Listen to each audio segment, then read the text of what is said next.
addressing some topics right now that I feel close to my heart right now, which is basically in health and mental health awareness part of the different type of medications we use, of the side effects versus everything else that is most commonly used, versus the clinical names, the short-term and long-term effects and the like. Basically, if you've been following me right now, basically there has been some parts there I have missed out on, which I humbly apologise, so I'm addressing to you all right now. And also welcome back the oldies, and hopefully that you guys are enjoying my channel right now. And all further ado, basically in the last part I was talking about the anti-anxiety medications, basically based on the side effects of anxiety drugs, which will be continuing on with the different other clinical different drugs for these anxiety drugs that we can be used. Some may be common than others, some may be just, you know, similar to what we hear about, but you gotta, I'm just pre-warning and educating you all to let you know. And a disclaimer right now is that I'm no medical expert, I'm just a normal everyday Joe blogs, basically sharing my life story and creating self-awareness, basically, so that hopefully you guys can understand where I'm coming from, so that we can connect in one way or another, and actually maybe click and connect, basically say, oh yeah, I've been through this, and hopefully maybe we can together just make a connection somehow, one way or another. So without further ado, basically this is part 3, like episode 2, based on the anxiety medication side effects that I'm going to address to you all. And basically, as you know, with these clinical signs though, however, with these anti-anxiety drugs, if you want to call them these, that we do now and again may end up becoming physically dependent on these anti-anxiety drugs, of these ones that I'm going to address to you all one way or another. And then, you know, as I shared earlier in the piece about, you know, what the, you know, clinical experts don't least likely to tell you, with versus, you know, you're being chemically dependent on it, versus, you know, the withdrawal stage, if you did want to try and break that habit of that chemical dependency of that form of medication or some form of hard substance that I brought out based on the, you know, drug series, if you've been watching, or the alcohol series, so feel free to watch those as well to get a better idea. But then you got to remember though, if you would like to quit, you know, there is a right way to do this, basically, and that it is important to do so though under the supervision of your medical health professional. So therefore, basically, with anything that goes on right now, basically it's got to be all about, you know, lowering the dose at a slower rate, slower speed, you know, as well, over a period of time, because obviously if you do it too fast, obviously you're going to affect your body system one way or another. If you abruptly stop taking the medications, you know, you may experience severe withdrawal symptoms such as, number 1, increased anxiety, number 2, insomnia, number 3, confusion, number 4, the pounding heart, number 5, sweating, and number 6 is shaking. All these are the clinical symptoms or signs, basically, that you see when you're doing off at a certain point, when you're withdrawing from that form of medication or any other form of drug.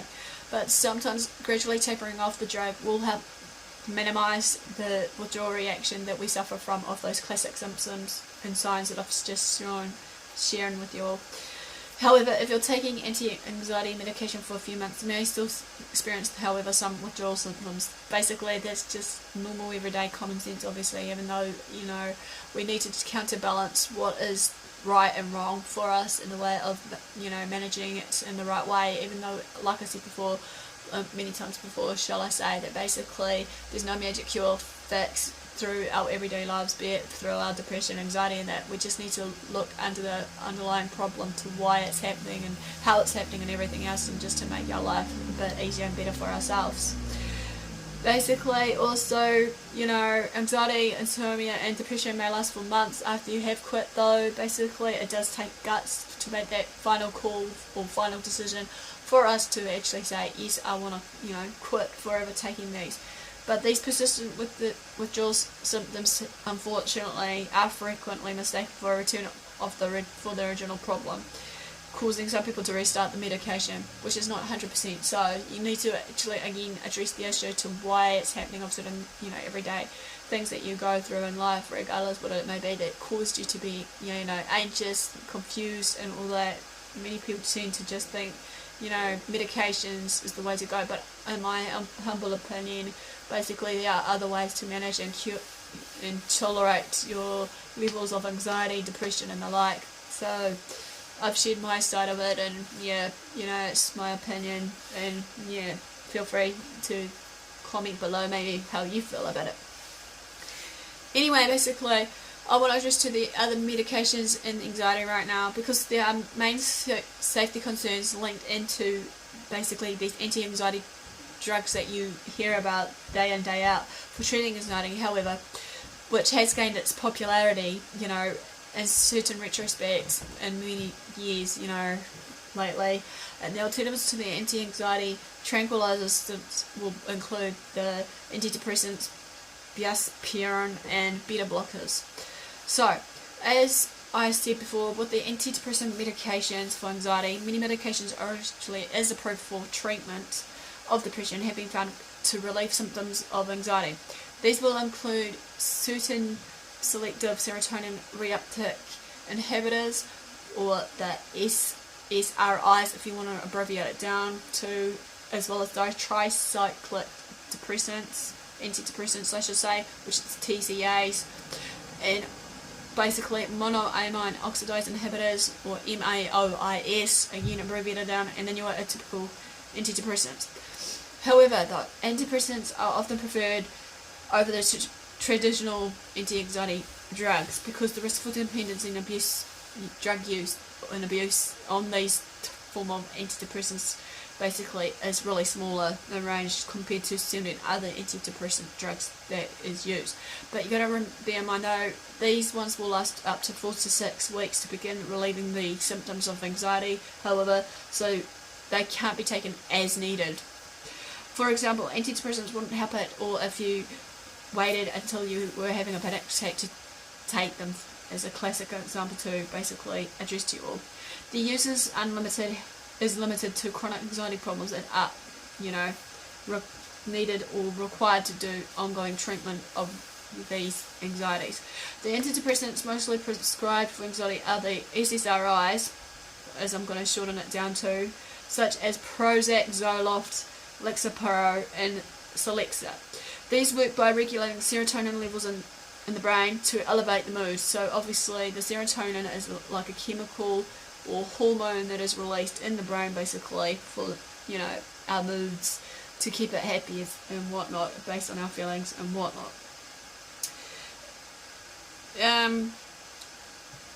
Basically also though, these have been used to be treating panic disorders, obsessive compulsive disorders, and generalized anxiety disorders. The common side effects that will include in these form of medications of the antidepressants are as follows of the common ones is: number 1, nausea; number 2, nervousness; number 3, headaches; number 4, dizziness; number 5, sleepiness; number 6, sexual dysfunction; number 8 is your weight gain; and number 9, your stomach upsets or stomach pains while you're going through with all this.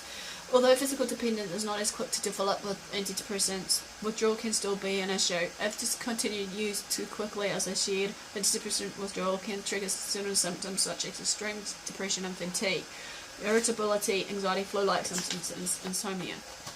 Another form of anti-anxiety drug, I should say here, I'm going to introduce right now, is the buspirone, or Buspa is the biological name, and this is obviously the common brand name for it. Obviously it's a newer form of anti-anxiety drug that's been on the market that acts as a mild tranquilizer. Basically, buspirone relieves anxiety by increasing serotonin again in the brain, as the SSRIs do, and decreasing dopamine, another form of chemical hormone that runs in the brain.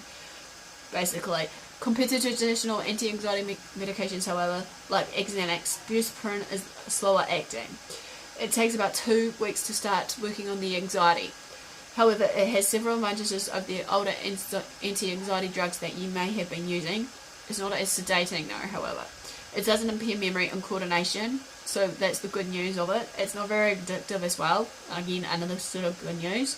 And the withdrawal effects are pretty much minimal. The common side effects though on this may include though of this newer drug is nausea, headaches, dizziness, drowsiness, upset stomach, constipation, diarrhea, dry mouth. Since the risk of dependence is low and it has no serious drug interactions, buspirone, if I'm pronouncing it right, is a good option for older individuals and people with a history of substance abuse, however. Its effectiveness is limited.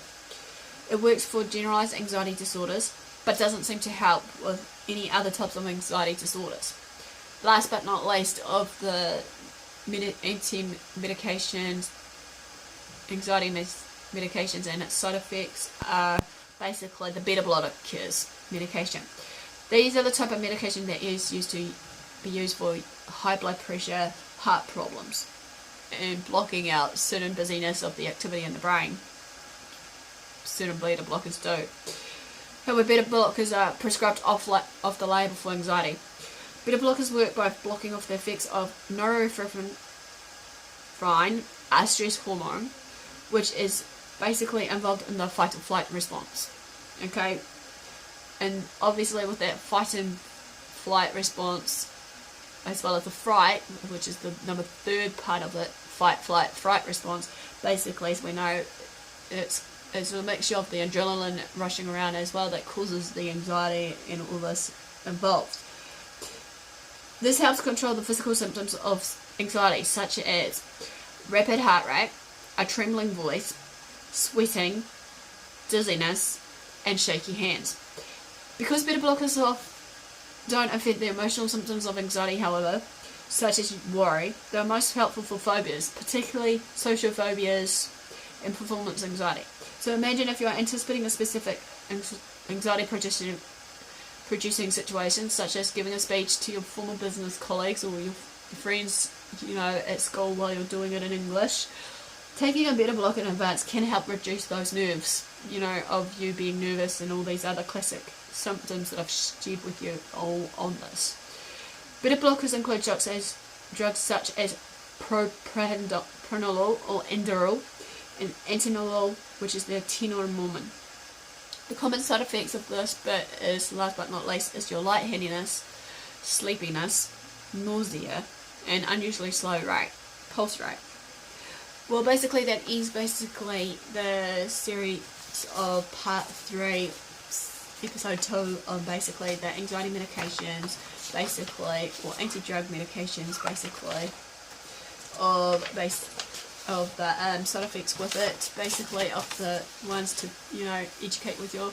You can like for thumbs up for support. Also, feel free to comment below, if you want to share your story or just share what you take, and all that, and maybe give us some tips and advice, maybe just some quotes and stuff, just to build each other up and not tear each other down. So, in all further ado, guys, thanks for watching, thanks for your support. Follow me on Twitter and Facebook, AspieAnswersAll. Subscribe if you haven't done so, because I'm hoping to do it daily or weekly for these vlogs, depending on my schedule. And do what you love what you do, love yourself, love others, forgive yourself and others, and hopefully I'll see you all again soon.